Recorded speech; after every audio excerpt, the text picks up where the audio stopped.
Now, with the game going free on Xbox Game Pass, and the game due to go free on the 1st of December for both Xbox and PC on a trial, I thought I would go over my controller settings, as most of them have changed since the last video. But before I hold you any longer, feel free to leave a like, and let's get straight into the settings. Now, the first thing that I want to go over are my controller button mappings. They are quite different to a lot of other people. I have jump on LT or L2, along with vault, and I also have crouch on R3. I also shoot with R1 or RB and aim with LB or LL1.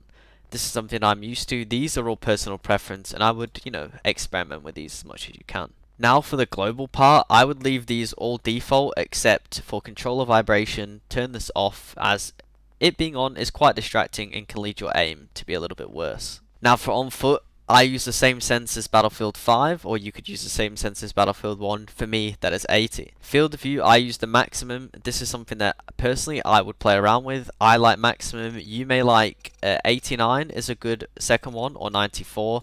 Maybe try those three and see which one you prefer. ADS field of view on. Always leave this on. I'm going to do a video in the future on this, just a bit more in depth for people that are curious. Aim assist, I would leave this on 80. 100 is way too strong, way too sticky. I would leave this somewhere between 50 and 80. Zoom snap, I've always had on 0. I don't really like it. You get better over time with having a 0. If you're new to the game, and maybe put this on 100 or maybe even 80 like the aim assist. Double tap forward sprint, I always have off. These are all default. Always use traversal sprint, I have on. If you're using a controller, this is something that I recommend. It lowers the wear and tear of you constantly having to press to traversal sprints. I'd recommend having this on. Now this is important. My zoom aim sensitivity is 100. Of course, my hipfire is 80. So let's say you have this as 60. I'd recommend putting this as 100. In combination with your uniform soldier aiming being on and your coefficient being 100. This is the key thing, and I'm going to link a video in the top right hand corner now if you want a more in-depth explanation. But this is what I recommend, and honestly it will make your field guns feel a whole lot better. Aim acceleration, turn this down to 0. You don't want it. If you're used to playing COD, maybe put this on 100 and it'll feel more COD-like. Otherwise, if you're coming from Battlefield, have this on 0. Vertical aim ratio, if you're coming from COD, 100. If you're used to Battlefield, the default is 48, so 100 may be a bit more of a jump for you. I'd recommend keeping this the same as your hipfire sensitivity, so if it's 80, have it on 80, if it's 60, have it on 60. Controller tuning, for the center dead zone for left stick, I have this on 0, 0. Just so you move a bit more crisp and a bit more clean, it feels a bit more precise, and the input's better, so have this on 0, 0. Center dead zone is how much you need to move your right stick for it to register an input.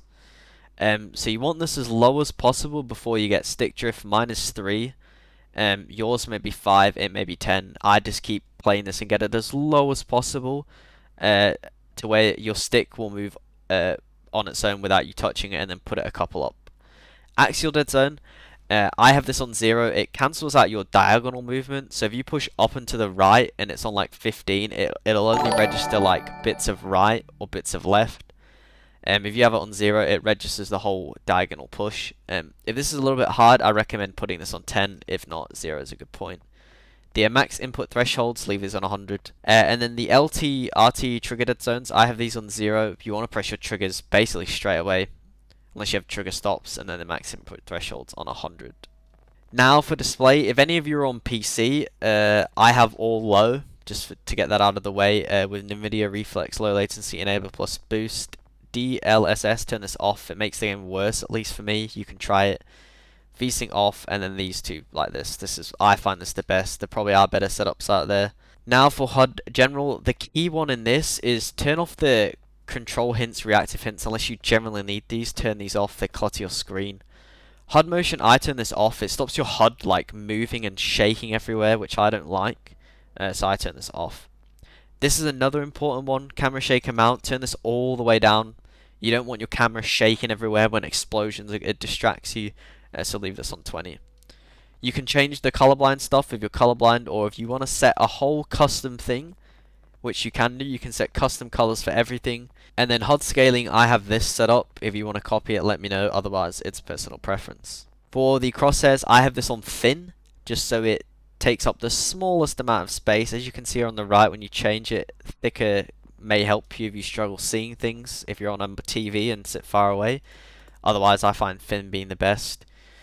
Your crosshair color, I have mine on pink. You want something that stands out against, like it says here, the shadows, midtones, and brights.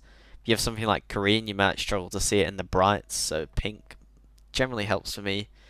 Headshot color, I do green because it's generally opposite to pink, but this is all personal preference really. And the HUD icons, other than this, I would copy all of these. They're aim based, which is good. I haven't really touched a lot of these. I don't really know. But the things I have changed are like objective icons, opacity, that shows how much it shows the flag when you zoom in. Turn this down to 0. Friendly icons, you want the 60. You can just copy these. I'll scroll through now, and I'd recommend copying these. These are probably the best setup. If you struggle with any of them, let me know in the comments, and I will try help you as well. And lastly, if you're on console and you want to turn crossplay off, you go to General, and then General, and Crossplay's here. If you want it off, you turn it off. If you want it on, you want it on. But those are my settings. If you need any help regarding any of them, let me know in the comments and I will try to help you as best as possible. Otherwise, the video in the top right or on screen now to do with uniform soldier aiming is one that I recommend you watch, as it'll help and give you a more in-depth explanation. Otherwise, I'll catch you guys in the next one. Peace.